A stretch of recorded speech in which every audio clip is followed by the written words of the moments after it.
我们现在2025年开始就是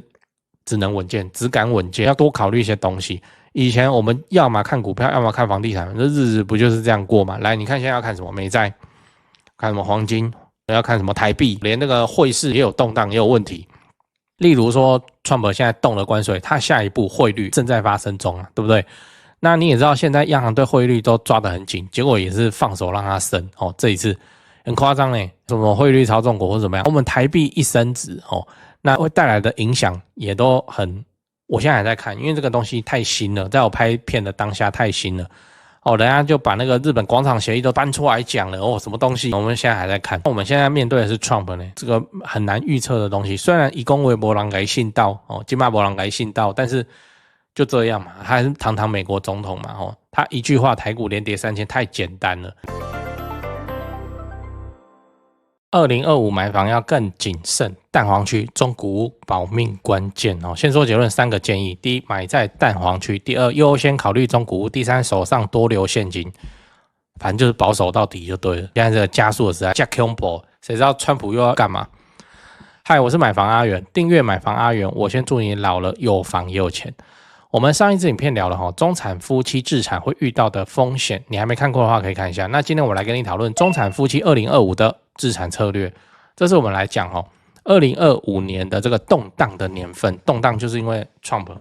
然后我们可以预期它除了关税之外，未来还会有一大堆有的没的神奇操作。身为中产阶级的我们应该要怎么去调整现在的置产策略呢？好，首先是第一个，尽量买在蛋黄尽量买在蛋黄，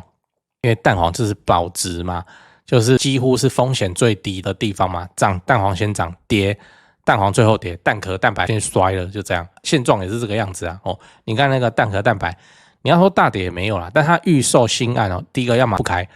要么的话就开不出比以前的高价，可是蛋黄区的预售现在还是很长久然后中古屋我也没看到有什么在跌价，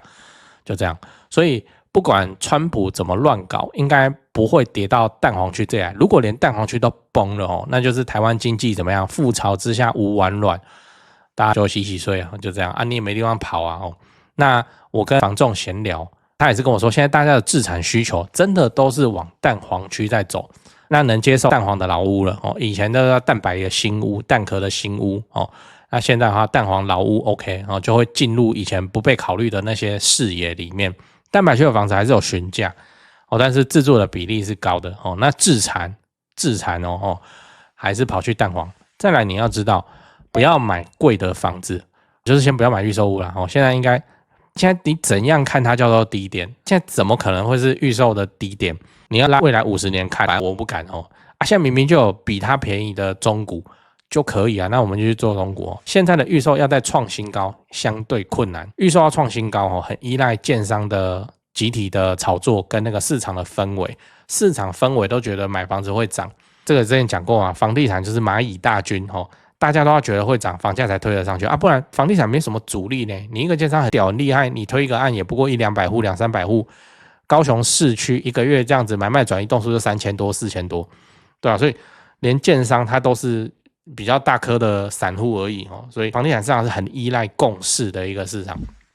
现在大家都先忙股票的事情，房地产再说，对不对？你要再创新高应该相对困难。你应该有听到现在买预售会送你装潢或是送你一大堆家电提货券，送很多，送到20-30万那就是建商要维持它的这个价格愿意让利，这去年怎么可能会发生？你是自住的话你就有自住，你就要结婚，你就有需求你要买，你现在条件好谈你要买就我跟你讲，自住没有在看周期自住在金融海啸的时候还是要买不然怎么办？我们现在讲的是置产，政府现在各个政策都没有要你去买置产预售屋的样子，我们之前也分析过了，不然不会搞出什么红单不得转让，他就是不要你在预售这里乱来，你现在还去买预售，你就要有本事给我交屋交下来，不然你就是要准备赔建商那个 15%， 看你有没有缴到 15%， 就这样。新成屋当然也是我本人是不建议的，因为很贵新成屋的状况跟预售差不多，可是女孩子喜欢，她就喜欢新房子嘛，又看得到价格真的很高，我还是建议你去考虑中古。我的中古很古20年以上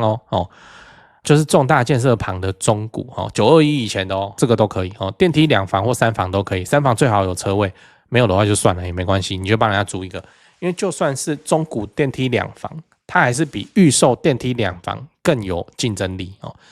最后我会建议多留一点现金在身边。我们现在2025年开始哦，就是只能稳健，只敢稳健，要多考虑一些东西。以前我们要么看股票，要么看房地产，这日子不就是这样过吗？来，你看现在要看什么美债，看什么黄金，要看什么台币，连那个汇市也有动荡，也有问题。例如说，Trump 现在动了关税，他下一步汇率正在发生中啊，对不对？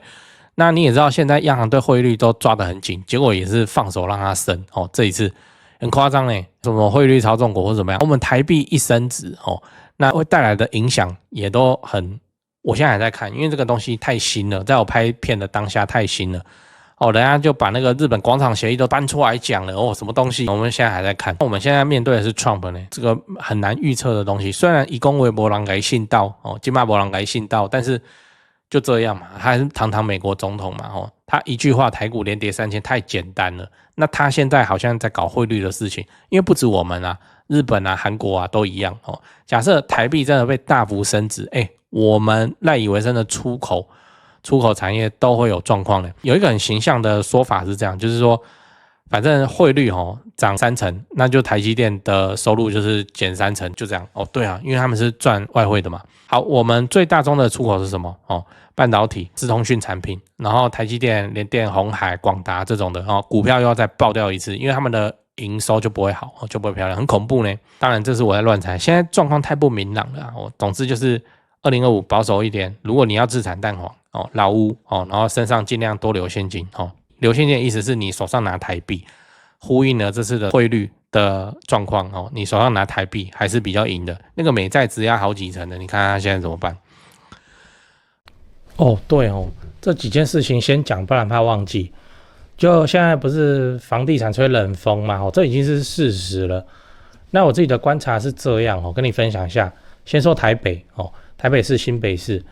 那台北目前依然持续在成交那成交的行情没有特别的高，也没有特别的低，就行情这样。只是说现在的买方分布已经变成说 50% 是自住换屋那 50% 是财富传承，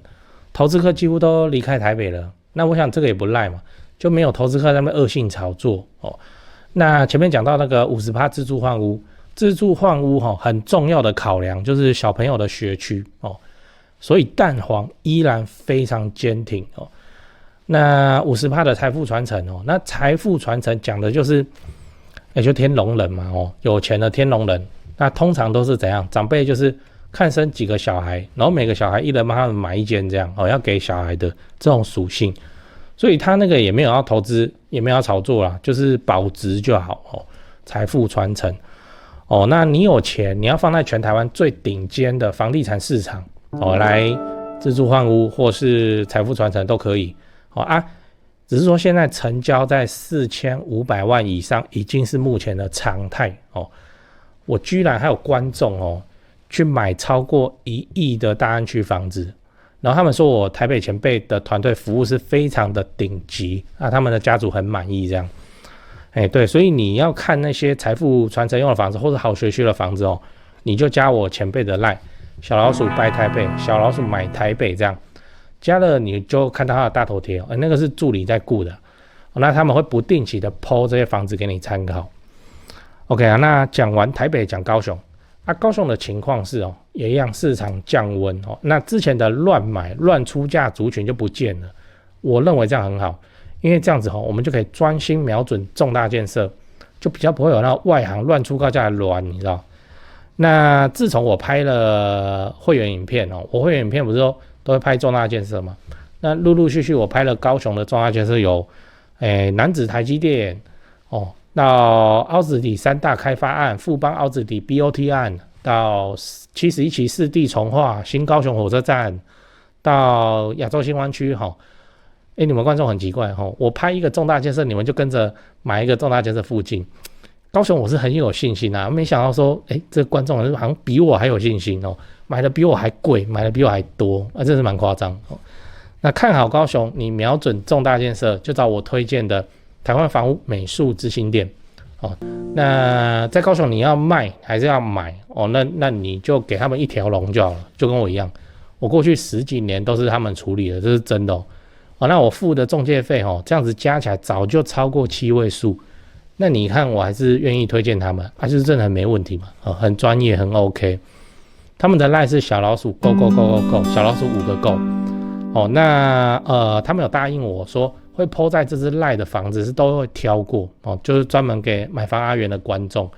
那这些房子都怎样？都适合自产，也都在重大建设旁边，你可以加那个 LINE 来看看哦。高雄没有台北那么贵啊。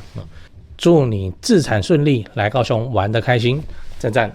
讲故事哈，讲故事，这是来讲小刘的故事。会员啊哈，大家就是之前川普大涨关税的时候被吓到哈，股票有受伤，然后就问我要不要调整自产策略。我跟你分享我们聊什么，就出来聊天嘛哈。那他一坐下来就跟我说，他以前觉得有钱赶快买房就对了啦，不然过了这村就没有那个店。但是去年经历了行情大涨，然后又央行打房急动，今年又遇到那个川普乱搞关税，然后又有汇市的问题。外汇市的问题，他还知道市场真的是跟以前都长得不太一样。然后他之前都看预售，现在手上还捏着2间预售，一间今年下半年要交屋，一间2年后要交屋。他现在认真考虑是不是要放掉一间，留多一点钱在身边。我是建议他就想清楚就好，如果你要放掉，要放哪一间，或是你就继续抱着等市场的变化这样。然后他就说，他觉得现在应该抱现金，然后一方面是不用担心出现意外事件，一方面是这种时机点很容易怎样喷出黑暗。这个已经有了，确实有哦，就是无视行情，他就是要赶快卖掉，便宜卖掉，他去救儿子，什么儿子乱搞股票什么有没的这种的哦，代数都有在报了，就这样。那有 Apple 案来得及吃了以后就不要再管行情这些事情了，因为那个租金投报率啊什么的都是好好的哦，他是觉得很有道理，可是他手上的预售也报一段时间，如果平转掉。会少赚很多钱，要付中介费，然后问我建议我是建议他说还是防御啊，你有没有之前几集还拍过防御啊？你要维持自己不死，你知道，你少赚会比你赔钱还要好哦。如果他的本业收入能支撑他报2间预售，就继续报嘛。但我未看先猜，他这2间预售就硬爆了，你知道，就看这间房市很好，不小心就签了，很多人都这样，先签再说。现在一遇到景气可能变差，本来抱得住的，就慢慢就抱不住了。还有人搞得很夸张，什么？房子也没还清，然后那边增贷，增贷出来的钱拿去买预售，然后部分拿去买股票，然后什么有的没的，反正股票、房子、预售都绑在一起。现在这个市场行情就让他们火烧连环船这样。我直接跟他说，如果是我啦，以我的手笔，第一我根本不敢去签2间预售我这么胆小的人那以他这种情况，我会先放掉1间，我先维持自己就不要被抬出去再说他听到以后又犹豫了，说回去想想我也能理解。对，当初签预售是想着没关系，我就会拿钱来赔，没有嘛？大家都是想要有一定程度的增值获利才会来签这个预售，而且大家都利益两善因为现在已经不能转约了嘛，所以大家利益两善是什么？就没有谁来买预售是要来定建商说我就到时候不交屋我要跟你玩这样，没有这种人，大家就想说就能好好交屋他才会买的嘛。结果市场的变化让大家捏不住，其实建商比我们还紧张。漏在嘴边叫你吐掉真的是很困难，那至少小刘有在考虑了，我相信他之后做出的决定不管怎样都是当下最好的决定不要让自产这件事情变成一个负担，就不要影响到你的生活，它毕竟就是自产，然后要自己的体质要好一点先想怎么不会输，然后用大钱去赚小钱，安安稳稳的一路操作到终于不要乱搞，弄到70岁才能老了有房也有钱，会是这样比较理想。